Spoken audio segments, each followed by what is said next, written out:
Hello friends, welcome back to Pink's Kitchen Tamil. இன்னைக்கு நம்ம வீட்லயே எப்படி சுலபமா பிஸ்கட் செய்யறதுன்னு பார்க்க போறோம். இது செய்யறதுக்கு 3 ingredients தான் தேவை. ரொம்ப ஈஸியா செஞ்சிரலாம். உங்க வீட்ல oven இல்லையா? கவலை வேண்டாம். இன்னைக்கு நம்ம இட்லி தட்டு யூஸ் பண்ணி செய்ய போறோம். சோ இந்த பிஸ்கட் செய்யறது எப்படின்னு பார்க்கிறதுக்கு முன்னாடி இதுக்கு தேவையான பொருட்கள் என்னன்னு பார்த்துட்டு வந்துடலாம். ஒரு பவுல்ல 100 grams unsalted butter சேர்த்துருங்க. இது ரூம் டெம்பரேச்சர்ல இருக்கணும். சோ செய்ய ஸ்டார்ட் பண்றதுக்கு ஒரு 1 ஹவருக்கு முன்னாடி ஃப்ரிட்ஜ்ல இருந்து வெளிய எடுத்து வச்சிருங்க. இது கூட ஒரு 1/2 கப் ஜீனியை நல்லா மிக்ஸியில் அடிச்சு பவுடரா சேர்த்துருங்க. நல்லா பட்டரும் பவுடர் சுகரும் மிக்ஸ் பண்ணி விட்டுருங்க.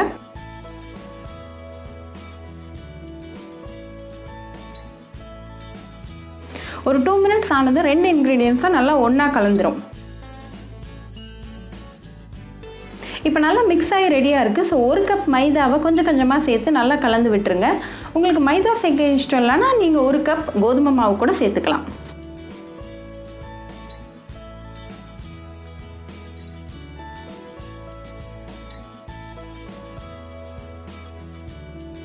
இப்போ நல்லா மிக்ஸ் ஆயிடுச்சு 3 இன்க்ரீடியன்ஸும். ஸோ நம்ம பிஸ்கட் மாவு இப்போ ரெடியாக இருக்குது. ஸோ நம்ம பிஸ்கட் செய்ய ஸ்டார்ட் பண்ணிடலாம். கையில் நல்லா பட்டர் இல்லாட்டி கீ அப்ளை பண்ணிவிட்டு கொஞ்சமாக மாவு எடுத்து நல்லா ஸ்மூத்தாக உருண்டை பிடிச்சிருங்க.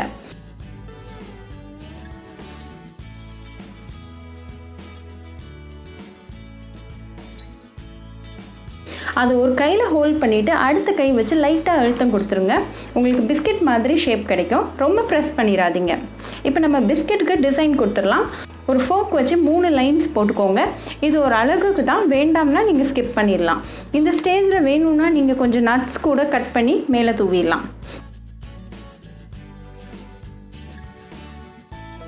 எல்லா பிஸ்கெட்டும் இதே மாதிரி ரெடி பண்ணி வச்சுட்டு ஒரு கடாயை நல்லா சூடு பண்ணிடுங்க. 1 கப் அளவுக்கு உப்பு சேர்த்துருங்க.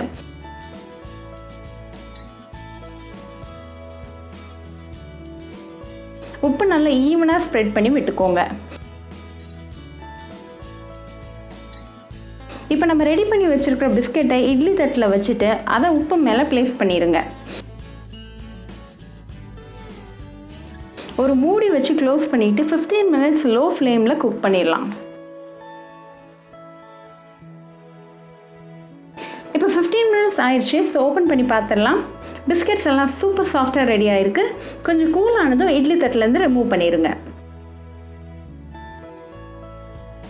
ரொம்பவே ஈஸியான டேஸ்டியான பிஸ்கெட் வீட்லேயே சுலபமாக செஞ்சாச்சு. இந்த பிஸ்கெட்ஸை நீங்கள் ஏர்டைட் கண்டெய்னரில் ஸ்டோர் பண்ணி வச்சு 1 month வரைக்கும் வச்சு சாப்பிட்லாம். உங்கள் குழந்தைங்களுக்கு நீங்கள் வீட்லேயே பிஸ்கெட் செஞ்சு கொடுத்து அசத்துங்க.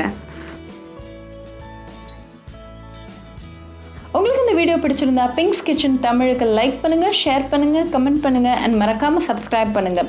கூடவே பெல் ஐக்கானையும் கிளிக் பண்ணிக்கோங்க. அப்போ தான் நான் போடுற வீடியோஸ் எல்லாம் உங்கள் நோட்டிஃபிகேஷனில் வரும். உங்களுக்கு ரெசிபிஸ் இங்கிலீஷில் பார்க்கணும்னா பிங்க்ஸ் கிச்சன் சேனலை பாருங்கள். சேனலோட லிங்க் நான் அந்த டிஸ்கிரிப்ஷன் பாக்ஸில் கொடுக்குறேன். மறக்காமல் செக் பண்ணுங்கள். இன்னொரு இன்ட்ரெஸ்டிங்கான ரெசிபியோட உங்களை பார்க்க வர வரைக்கும் பாய் ஃப்ரெண்ட்ஸ்.